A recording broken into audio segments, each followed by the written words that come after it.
Hi hello everyone. इस video के अंदर हम देखेंगे trademark act in detail.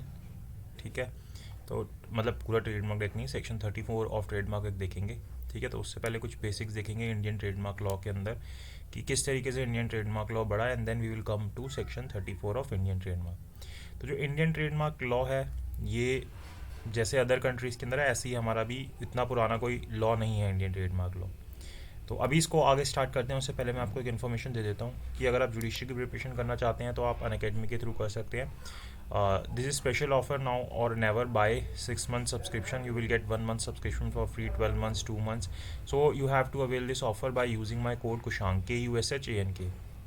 Then Gujarat judiciary services rapid linking batch, comprehensive judiciary batch फरवरी 2022।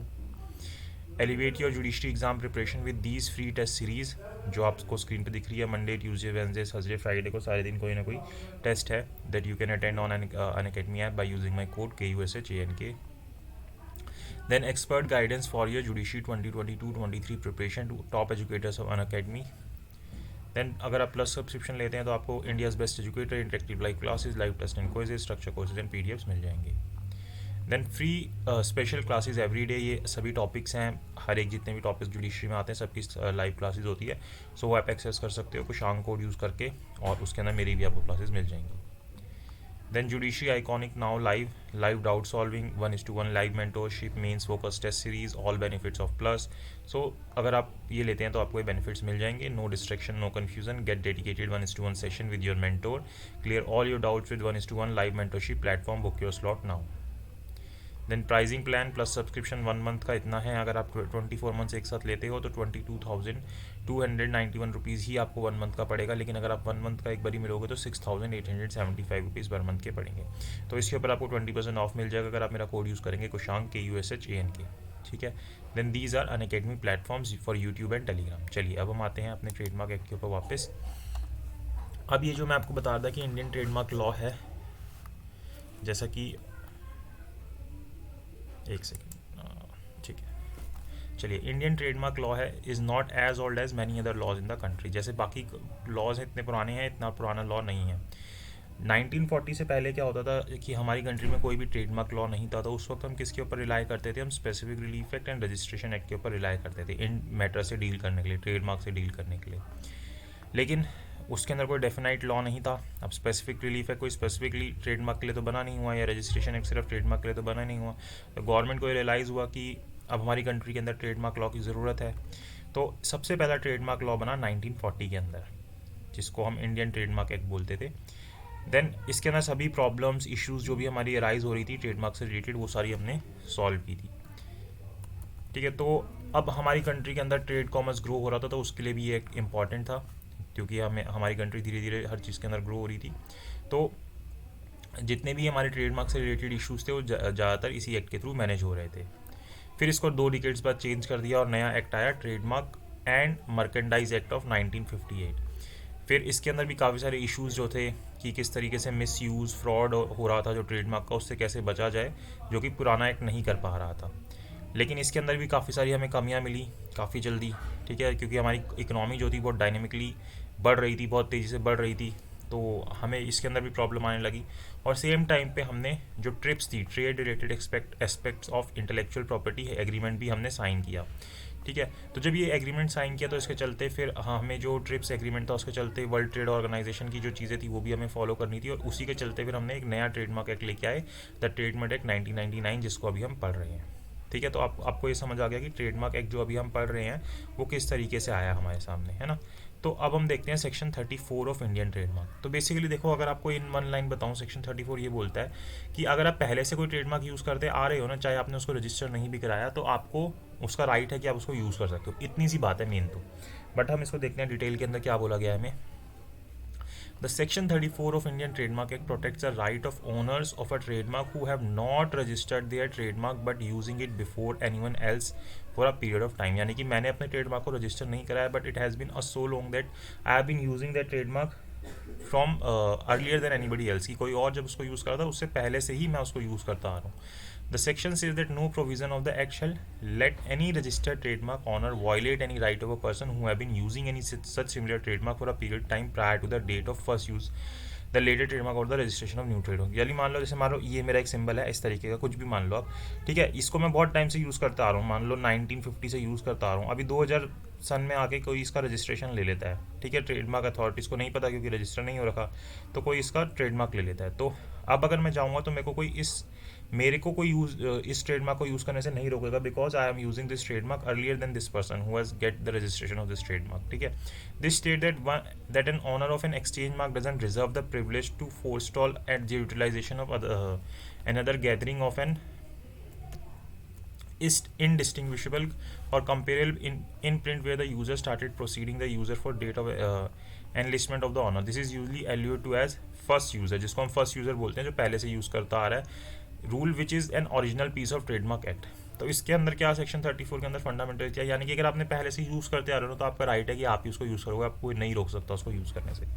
सबसे पहली बात, the utilization of an imprint indistinguishable और almost taking after the enrolled mark by a third individual should be corresponding to the products and enterprises for which the principal reference imprint is enlisted. तो सबसे पहली बात तो आपको एकदम print जो है मैच होना चाहिए। The utilization should be constant utilization of the trademark in India, कि आप जो आप यूज़ कर रहे हो उसको वो कैसा यूज़ कर रहे हो, कॉन्स्टेंटली यूज़ कर रहे हो इंडिया के अंदर। The trademark should be utilize by the owner to profit the assurance की, और किस लिए यूज़ कर रहे हो, प्रॉफिट के लिए यूज़ कर रहे हो। Then the imprint has probably been utilize from date before the utilization of the enrol trademark, जिस दिन भी किसी का एनरोल हुआ है उससे पहले से आप उसको यूज़ करते आ रहे हो। और the date of enlistment whichever is prior, जो भी चीज़ पहले एनलिस्टमेंट या फिर जिस दिन भी एनरोल हुआ है ट्रेडमार्क, उससे पहले से आप उसको यूज़ करते आ रहे हो। The inquiry emerges nonetheless with respect to the legitimate situation of a gathering that has utilized an unregistered trademark from a date foremost to the date of use of enlistment of a similar trademark by another. Should the gathering who applied for and got enlistment of the applicable trademark actually be select proprietor of the mark? Should sir, तो इस तरीके की ना inquiry की जाएगी कि जो व्यक्ति पहले से यूज़ कर रहा है कैसे यूज़ कर रहा है, तो इस दूसरे व्यक्ति का एनलिस्टमेंट कैसे होगा, तो ये सारे क्वेश्चंस ना देखे जाएंगे, इनको सॉल्व किया जाएगा। These inquiry are not scholarly. There is a genuine danger to both the users of unregistered brand names and the proprietors of some brand name enlistment that have their privilege to utilize their individual imprints might be restricted or even dropped. तो ये सारी इसके अंदर danger है कि अगर ये चीज़ें आप करोगे, अगर अनलिस्टेड मतलब कि बिना रजिस्टर करोगे तो उन सबको ये डेंजर्स हैं। तो इसलिए ये सारे क्वेश्चन सॉल्व किए जाते हैं कि क्या है, कौन कब से यूज़ कर रहा है, कैसे चीज़ें हो रही हैं। Then use has traffically significant influence. अब ये जो वर्ड यहाँ पे यूज़ हो रहा है कि फर्स्ट यूज़ जो कर रहा है, इसका मेनली ये जो वर्ड यूज़ हुआ है हमारे सेक्शन 34 के अंदर, इसकी मेन वैल्यू है use under section 34 of the law commands the thought of ceaseless use. तो यहाँ पे क्या होना चाहिए, सीजलेस यूज़, यानी कि कहीं पे भी आप बिना रुके आपने उसको यूज़ किया हो, and is not discontinuous and inconsistent in nature, कहीं पे भी वो डिसकॉन्टीन्यूस या इनकन्सिस्टेंट ना हो, आपने उसको सीजलेसली यूज़ किया हो। ये जो यूज़ वर्ड यूज़ हो रहा है सेक्शन 34 के अंदर, इसको आपने सीजलेसली मतलब कहीं पे भी बिना रुके कहीं पे यूज़ किया हो उसको। Who has first utilize the imprint और name is frequently a contested inquiry of actuality. The safeguard accessible to an earlier user under section 34 of the law whenever permitted has the impact of weakening the assurance consider to enlisted make mark. लेकिन ये जो section 34 की assurance है, इसके कारण क्या होगा, जो लोग एनलिस्ट कराएंगे अपने ट्रेडमार्क को, उनको कहीं ना कहीं एश्योरेंस नहीं मिलेगी, ठीक है, ये इस चीज़ की दिक्कत आएगी। Consequently the foundation of prerequisites under section 34 requires pertinent material showing earlier use। तो इसलिए जो सेक्शन 34 है उसकी फाउंडेशन क्या है कि आपको पहले क्या चीज़ शो करनी पड़ेगी, कहीं ना कहीं आप उसको पर्टिनेंट मटेरियल्स आपको शो करने पड़ेंगे कि आप उसको पहले से यूज़ करो, ऐसे नहीं कि आपने आगे बोल दिया और आपको मान लिया जाएगा। There must be a strong exhibition of the imprint being utilized regarding the merchandise and enterprise for which the enlisted mark is additionally being utilize. तो आपको स्ट्रॉन्ग एग्जीबिशन करनी पड़ेगी कि हम इसको पहले से यूज़ कर रहे हैं, जो एनलिस्टेड हुआ है इससे पहले से हम इसको यूज़ कर रहे हैं। For instance, the revelation of marketing projections is an apt material to build up a consistent course of utilization of imprint preceding the date on which the enrolled user started utilization of print। तो इसके लिए आप ऐसे जैसे show कर सकते हो कि हम मार्केटिंग प्रोजेक्शंस के लिए ही पहले से इस मार्क को यूज़ कर रहे थे जिस दिन इसका एनरोलमेंट हुआ उससे पहले से ही।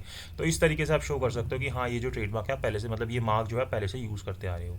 तो ये केस है Peps industries private limited versus Corlon limited का। The high court of Delhi talked about the scope of section 34। तो यहाँ पे सेक्शन 34 के बारे में दिल्ली हाई कोर्ट ने काफ़ी ज़्यादा डिस्कशन किया।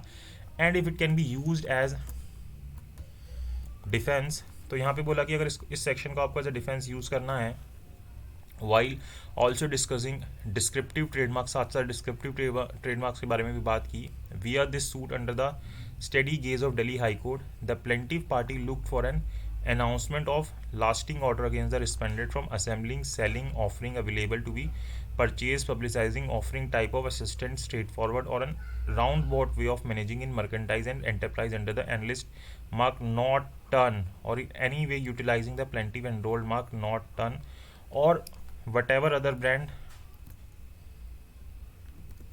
or whatever other brand name which is misleading comparatively thereto, adding up to the encroachment, making the litigant's business look like that of the offended party, or bring about weakening and discoloration of the offended party's enlisted brand name. What's more, the respondent thus took the guard that it was earlier user of the brand name no ton. तो ये जो no ton नाम का brand mark था, तो इसने बोला कि हम पहले से ही उसको यूज़ करते आ रहे हैं, ये इसके मतलब एक तरीके से गलत तरीके से दूसरी पार्टी ने इसको यूज़ किया है।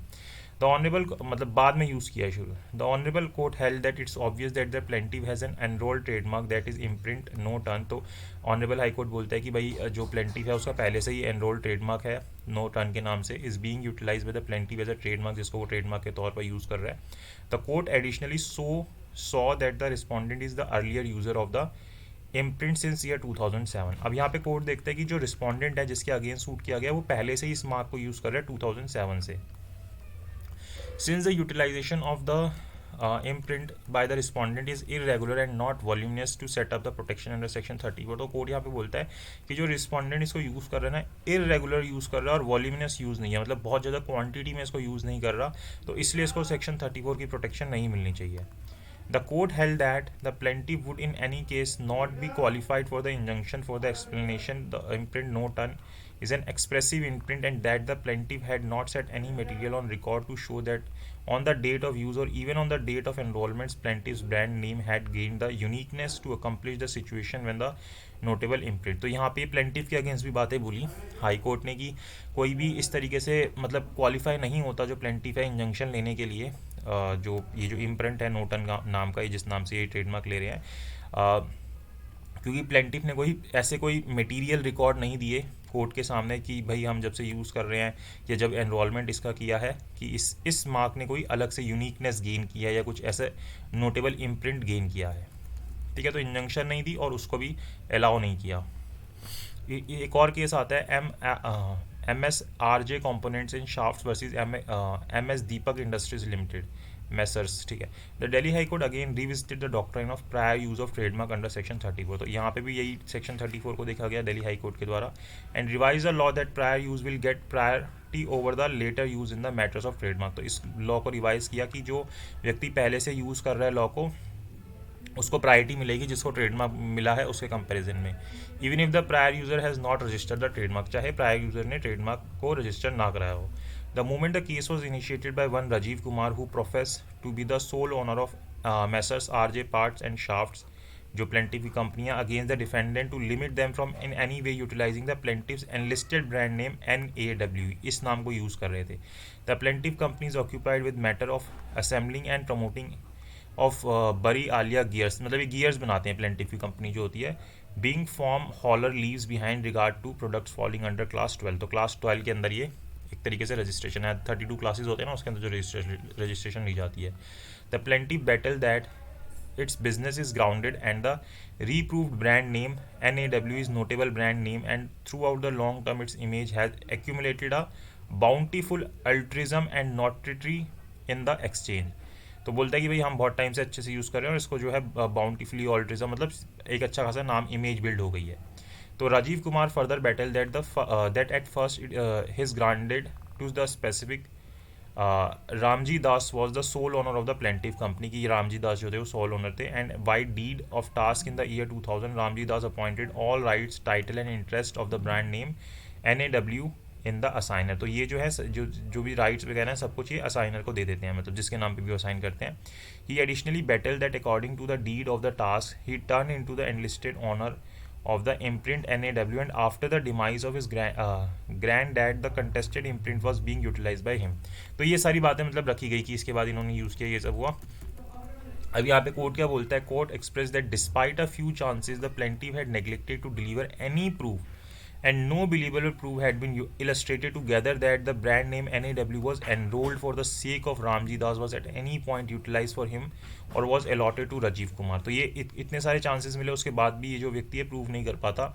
Also no proof had been delivered by the plaintiff to dispute the defendant's declaration that they were earlier user of the imprint NAW since 1971. और ऐसा भी कुछ नहीं प्रूफ करता कि रिस्पॉन्डेंट के अगेंस्ट की जो रिस्पॉन्डेंट है कहीं पे भी ये नहीं प्रूफ करता कि वो इससे पहले से यूज़ नहीं कर रहे 1971 से NAW imprint को. The court also said that regardless a couple of chances the plaintiff had failed to convey any verification and no authentic evidence has been represented to suspect that the brand name NAW was enlisted for Ramji Das was anytime used for him was allotted to Rajiv Kumar.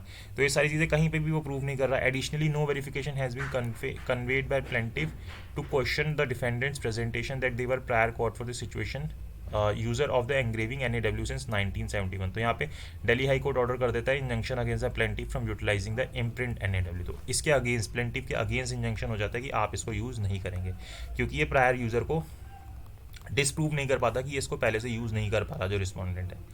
ठीक है, तो ये दो cases हैं छोटे से, इनको आप एक बार फिर से रीड कर सकते हो अगर आपको थोड़ा सा भी डाउट हो. बाकी कमेंट बॉक्स में पूछ सकते हो, बट आप अपने माइंड में रखिए कि सेक्शन 34 के अंदर प्रायर यूज़ के बारे में ही बोला गया है. ठीक है, कि जो प्रायर यूज़ कर रहा है, चाहे इवन किसी को अगर ट्रेडमार्क मिल गया है तो प्रेफरेंस किसको दी जाएगी, प्रायर यूज़र को दी जाएगी, चाहे इसका ट्रेडमार्क रजिस्टर क्यों ना हो. बट इसको प्रूव करना पड़ेगा अपने एविडेंसेस के थ्रू कि मैं इसको पहले से यूज़ कर रहा हूँ. ठीक है, तो सेक्शन 34 पर्टिकुलरली इस बारे में बात करता है. Thank you so much for watching this video. I hope आपको वीडियो अच्छी लगी तो लाइक कीजिएगा, शेयर कीजिएगा, चैनल को सब्सक्राइब जरूर कीजिएगा.